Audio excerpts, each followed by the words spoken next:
Hello, and welcome to Module 11.2b, Transformations of Quadratic Functions, specifically dilations and reflections. Our objective for today is that I can apply dilations to quadratic functions, and that I can apply reflections to quadratic functions. So example 4 is vertical dilations of a quadratic function.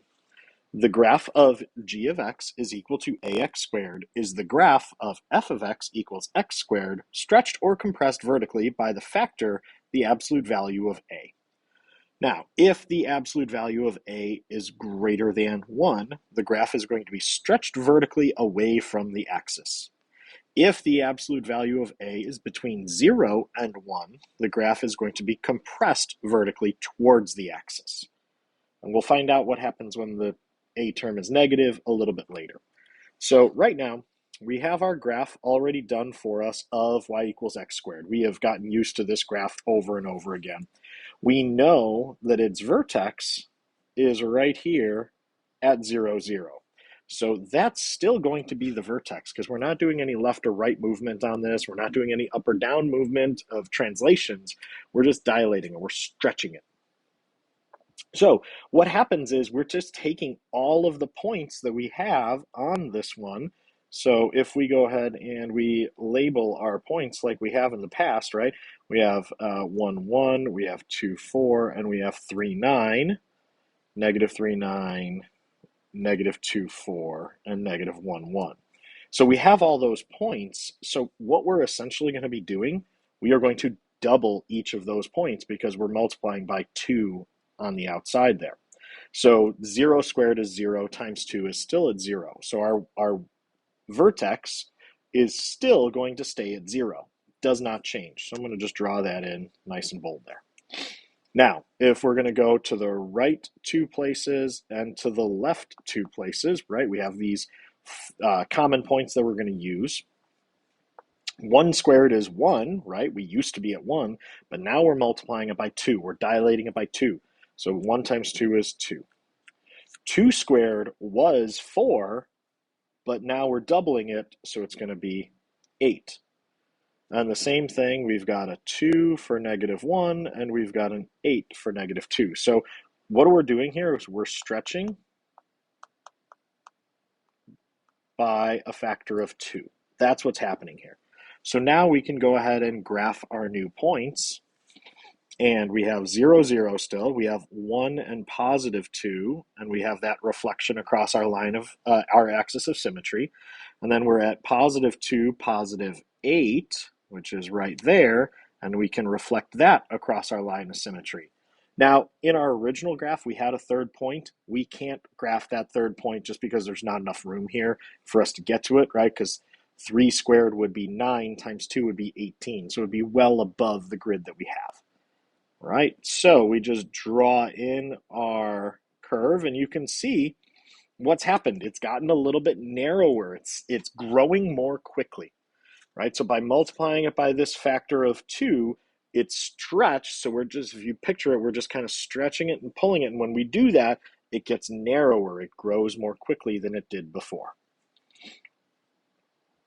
All right, let's look at letter B. We have our vertex. Originally still at 0, so we're going to use that.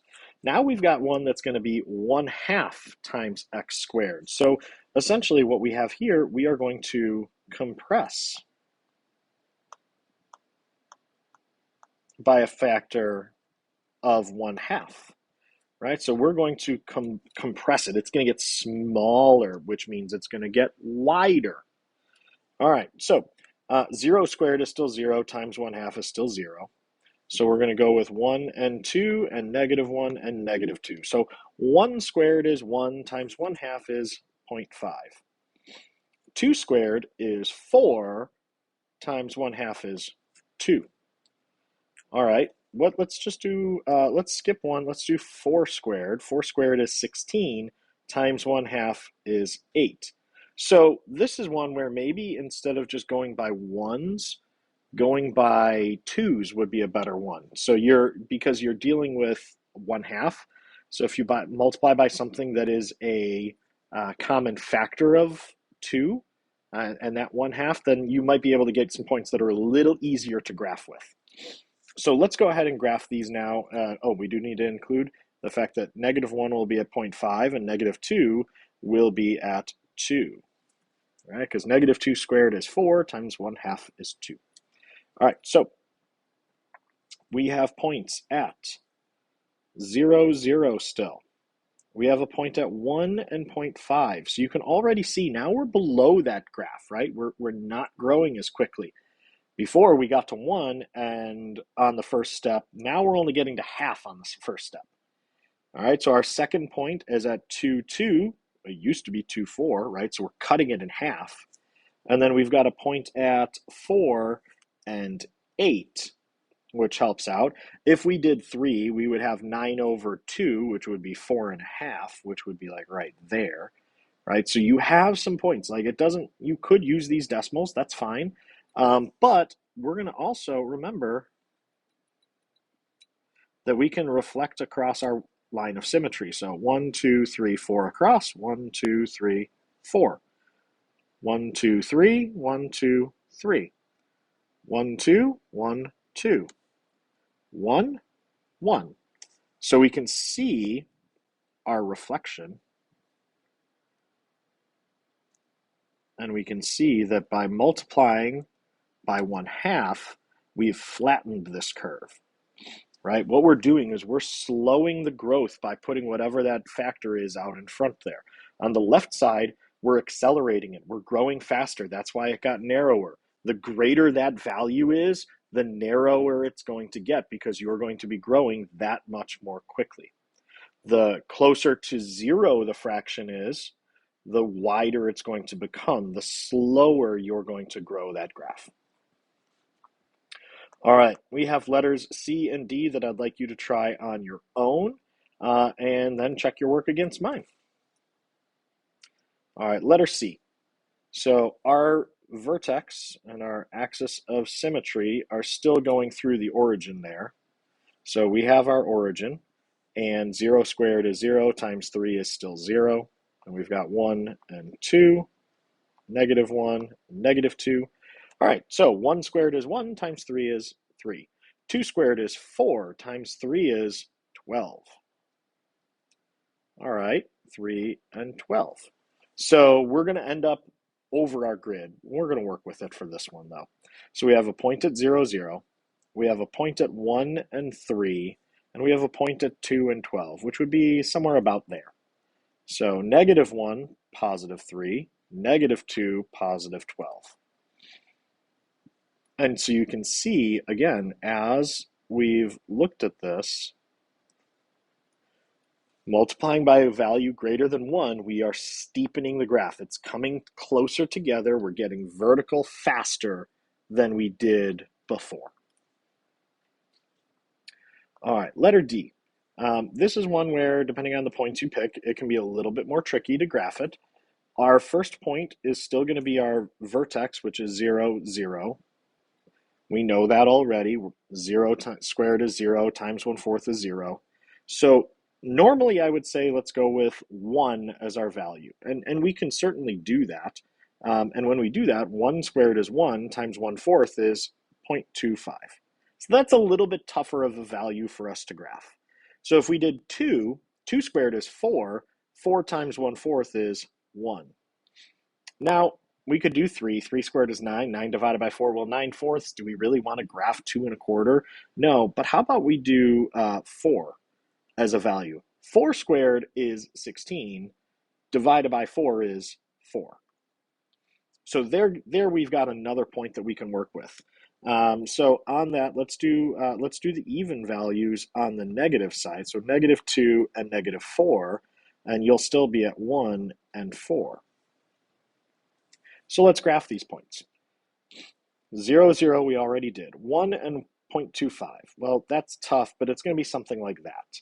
At 2, we're at 1, and at 4, we're up to 4. And so when we look negative, we can reflect that. Even though we didn't do -1 as a point to calculate, we can find it there. And then we said -2 is at 1, so -2 to 1, and -4 goes to 4. And we said 2 1/4 was our 3 value, right? So we can see these points fill in. You don't have to, like, if you want to skip and work with numbers that have common terms with your denominators, go for it. I think that's the smart way of doing it, because then you're working with points that are going to be easier to graph when you divide them by 4. And you can see now, just even we've used 3 or 4 different coefficients here out in front, 4 different A terms, and we've gotten wildly different shaped graphs compared with the red ones, right? We've got 2 that are much more narrow, and we've got 2 that are much wider. And if we would continue to experiment with different A values, we would get different looks to these problems as well. All right, let's take a look at our second page here. Example 6 is vertical reflections of quadratic functions. So the graph of g of x equals negative a to the, or negative a x squared is the graph of f of x equals ax squared reflected across the x-axis. So essentially here, what we're going to do is we're actually doing 2 steps in this, because most of these, in fact, all of these, just about are not just clean reflections. We also have a dilation. We have a stretch involved with it as well. So in x squared, truly, if it was a reflection, it would be negative x squared, but we're looking at negative 3x squared. So when we do a reflection, remember that reflection is just mirroring across. So now we're going to get some double symmetry going on, right? We have our axis of symmetry that goes down the y-axis, but now we've got a line of reflection that we're going to reflect across the x-axis. So we got some double symmetry going on here. Fun stuff. All right. So we started with x squared. If we're going to go with our vertex is still at 0, 0. And I'll do a different color. We'll do 0, 0. All right. Our vertex is still at 0, 0. And I want to know 1 and 2, negative 1, negative 2. Not a fraction. I'm not worried about what numbers I use. 1 squared is 1 times negative 3 is negative 3. 2 squared is 4 times negative 3 is negative 12. Negative 1 squared is 1 times negative 3 is negative 3. Negative 2 squared is 4 times negative 3 is negative 12. All right. If I could just get it to write nicely. All right. So let's graph these points now. So we have 0, 0. That's our point right there. We have a point at 1, negative 3, and 2, negative 12, which would be like right about there. Okay, we have 1, negative 3, negative 2, negative 12. All right, so that is our combination of a reflection and a stretch. Okay, so we started with reflecting it, right? By making it negative, now it's going to open down instead of up. And then we multiplied it by 3 to stretch it. All right, letter B, let's look at that one. Our points. And it's starting off with x squared. So let's just quickly, I didn't give you a graph of it, but let's just quickly put in our dots. So we just have a reference mark of what to look at when we're looking at the changes. So what are my changes? We're going to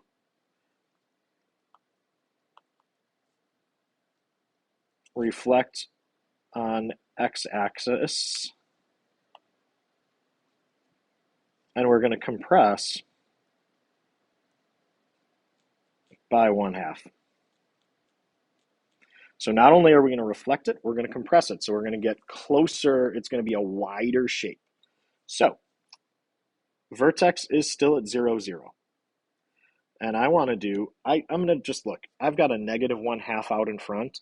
And so instead of using some of my odd terms in order to find my points, I'm going to use even terms just because I know when I divide an even number by an even number, I'm going to get something that might be a little bit easier for me to graph.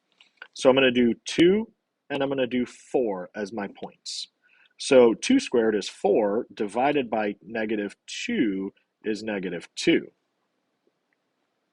4 squared is 16 divided by negative 2 is negative 8. Okay, and if we do negative 2 and negative 4, it's going to be the same thing, negative 2 and negative 8.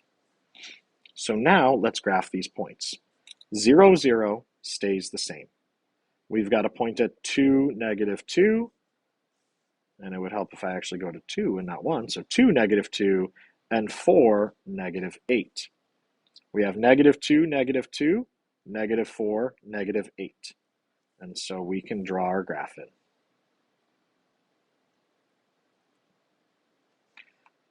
Okay, and if we did our graph right, we could see that, we'd be hitting about 1/2 on the ones. We'd be able to see some of these points that we'd be hitting close to if we used each individual point.